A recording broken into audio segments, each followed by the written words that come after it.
आप रामचंद्र जी बहरे नहीं है कि आप जोर जोर की जय श्री राम बोलोगे तो रामचंद्र जी सुनेंगे। इंसानियत का धर्म इतना ही अच्छा था, ठीक है, तो उस समय पर वो इंसानियत कहाँ मर गई थी जब कश्मीरी हिंदुओं को भगा दिया गया था? कहाँ गए थे ये लोग ज्ञान पेलने वाले?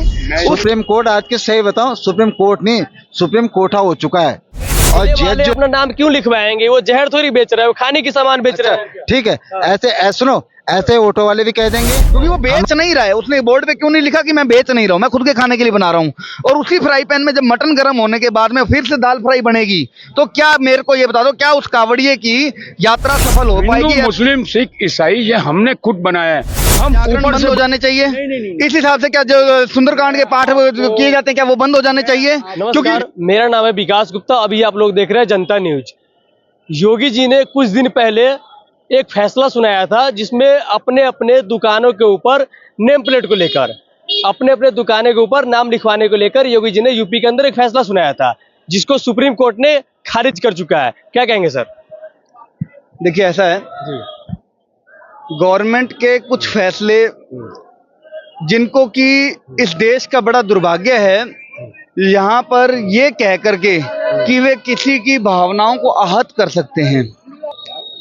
मैं ये समझने का प्रयास कर रहा हूँ प्रैक्टिकल सेंस के अंदर कि किसी भी व्यक्ति के उसकी प्रोप्राइटरशिप पर नाम लिख देने से ऑनर का नाम कहाँ पर नहीं चाहिए होता। आप मेरे को केवल इतना बताओ, क्या यहाँ पर जितनी दुकानें हैं आपको अंदर जाएंगे, क्या उनके विजिटिंग कार्ड पर उनके ऑनर का नाम नहीं मिलेगा? मिलेगा, ठीक है। लेकिन उसी प्रकार से शायद सुप्रीम कोर्ट को ये लगता है कि जो छोटे व्यापारी हैं, जो छोटे दुकानदार हैं, जैसे कि रेडी ठेले वाले, उनको शायद अपना नाम उस तरीके से उजागर करने का हक नहीं है क्या? मैं आप सिर्फ इसको इस पर्सपेक्टिव से ही कैसे देख सकते हो कि ये किसी एक कम्युनिटी को टारगेट करने के लिए किया जा रहा है? जी नहीं। हो सकता है कि इसके अंदर ये भावना हो कि जिस प्रकार से बड़े बड़े स्टोर अपना नाम करते हैं, अगर एक स्टोर के ऊपर अच्छा माल मिल रहा है और उसके बोर्ड के ऊपर उसका नाम लिखा हुआ है, तो उसका क्या बेनिफिट मिलता है? बेनिफिट ये मिलता है कि कोई व्यक्ति जब उससे जाकर के कुछ खरीदता है तो वो 4 लोगों को बताता है कि इस नाम से स्टोर है, वहां पर बहुत अच्छा माल मिल रहा है, ठीक है। हो सकता था कि यही फायदा नेम प्लेट से रेडी पटरी वालों को मिलता। अच्छा, ऐसा सावन में ही क्यों किया गया? सावन से पहले क्यों नहीं किया गया? क्योंकि कुछ लोग कहते हैं कि जो इसमें ना धार्मिक जो वो है, धार्मिक आहत होगी इससे, क्योंकि कांवड़ यात्रियों के समय में ऐसा क्यों किया गया? चलिए, अगर ऐसी ही बात है कि सावन में ही क्यों किया गया, मैं आपसे ये जानना चाहता हूँ, क्या रमजान के समय में हलाल खाने का स्पेशल नोटिफिकेशन नहीं होता क्या? क्या कभी किसी मोहम्मदन को आपने, जब वो लोग हलाल यानी नॉनवेज खाते हैं, कभी किसी खटीक समाज के हिंदू से लेते हुए देखा है क्या? नहीं मिलेगा ना। क्यों नहीं मिलेगा? बिकॉज ऑफ उनको हलाली खाना उनके लिखा हुआ है। उसी प्रकार से सनातन के अंदर सात्विक खाना खाना लिखा हुआ है। तो क्या उन कावड़ियों को सात्विक खाना खाने का कोई अधिकार नहीं है? उनको धोखे में क्यों रखा जाए? क्या अधिकार है किसी को कि जो धार्मिक लोग जो जा रहे हैं अपनी यात्रा, धार्मिक यात्रा कर रहे हैं, उसके अंदर उनको धोखा दे करके आप उसको भोजन करवाएं? कितनी का आवश्यकता है? एक चीज बताइए, अगर मैं कोई काम कर रहा हूं, मैं अगर शुद्ध काम कर रहा हूं, साफ सुथरा काम कर रहा हूं, तो क्या मेरे को ये डर होगा कि मैं मेरा नाम छुपाऊं? नहीं होगा। चोर की दाढ़ी में तिनका इसी को कहा जाता है। ठीक है, सावन के टाइम में मीट मछली का दुकान आप बंद करवा देते हैं, होनी ही चाहिए। वही रमजान के टाइम में आप दारू बंद क्यों नहीं करवाते हैं? चलिए, रमजान के समय में जब आप दारू बंद करवाने की ये बात करते हैं, सबसे पहली बात, दारू के जितने भी ठेके हैं, लाइसेंसी ठेके हैं, किसी भी, एक मिनट सर मैं कंप्लीट कर दूं, किसी भी लाइसेंसी मीट शॉप को बंद नहीं किया जाता है। आपकी जानकारी के लिए भी मैं बता दूं, गैर लाइसेंसी जो मीट शॉप हैं, जो दुकानों से बाहर मीट को लटका करके बेचा करते हैं, उनको बंद करवाया जाता है उस समय में, ना कि जो अंदर अपना काम कर रहे हैं उनको। अंदर आप जो मर्जी करो, अपना करो यार, कौन मना कर रहा है? आपको कितनी का आवश्यकता है कि आप बाहर आकर के डिस्प्ले करें, और वो भी उस समय में जब धार्मिक यात्राएं चल रही हैं? अगर दारू की दुकान की बात है, भैया दारू की बोतलें अंदर रखी जाती हैं, बाहर आकर के उसका कोई डिस्प्ले नहीं लगाया जा रहा है। आप अंदर जाकर कुछ भी लो यार, कौन मना कर रहा है? लेकिन उनका ये आरोप है, अगर हिंदुओं का भावना आहत होती है, हाँ। फिर मुसलमानों की भी भावना आहत होती है, क्योंकि नवरात्रि हो सावन हो, इस टाइम क्या होता है कि जो सरकारें हैं, यूपी के अंदर की बात मैं बता रहा हूँ, जनरली यूपी में क्या होता है कि जो मीट शॉप होता है वो बंद करवा दिया जाता है, ठीक है।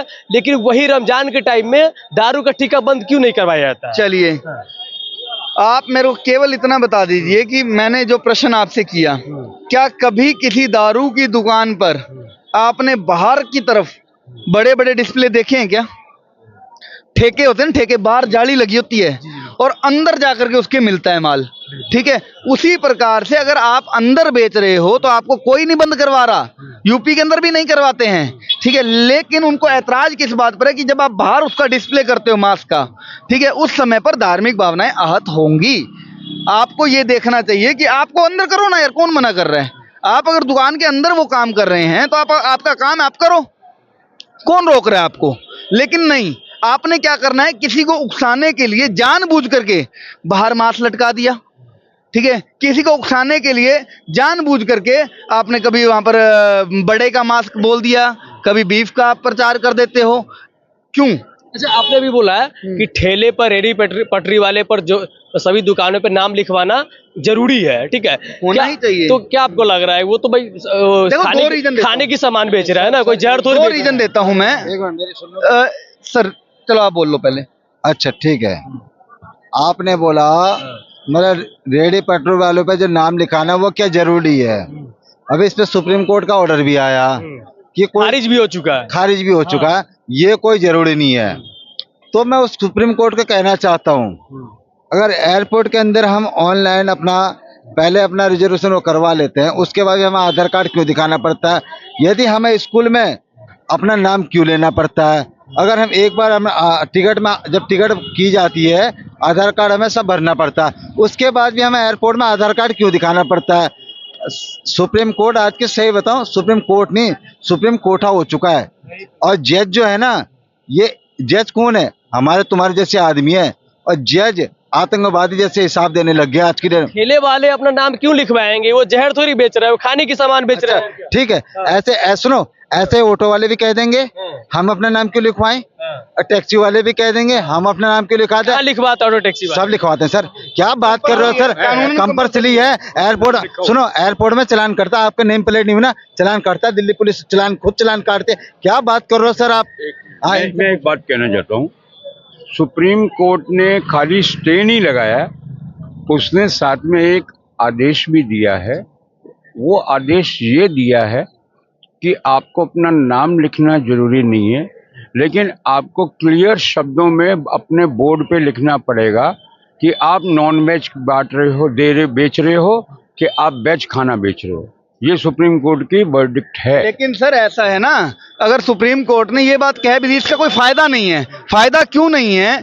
आज कोई व्यक्ति, मान लो कि मैं एक ऐसी समुदाय से आता हूं जहां पर नॉनवेज खाना गलत नहीं है, ठीक है।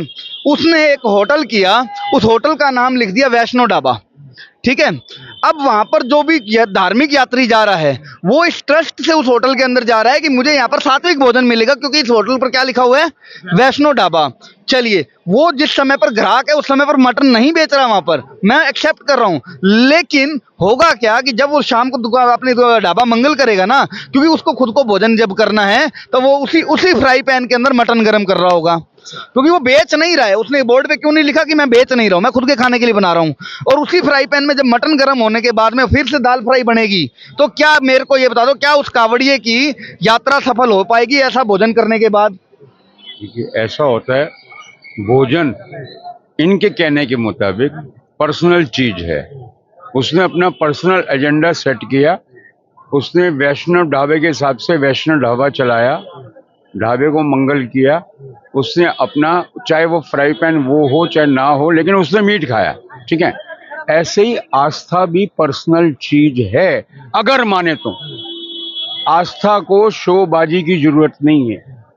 आप रामचंद्र जी बहरे नहीं है कि आप जोर जोर की जय श्री राम बोलोगे तो रामचंद्र जी सुनेंगे।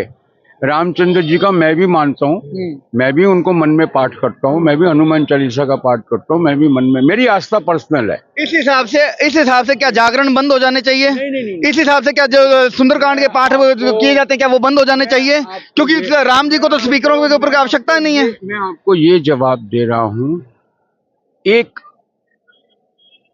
तुलसीदास जी थे, रामायण के रचयिता हैं वो, जो वाल्मीकि रामायण थी उसको उन्होंने सरल भाषा में और क्षेत्रीय भाषा में कह सकते हैं आप। सरल भाषा बोल रहा हूँ, अवधि में उन्होंने उसको रामायण को घर घर पहुंचाया और रामायण फेमस भी उन्हीं की वजह से हुई। तो तुलसी ने ही ये कहा है, तुलसी ने ही ये कहा है, तुलसी के जो वर्ड है,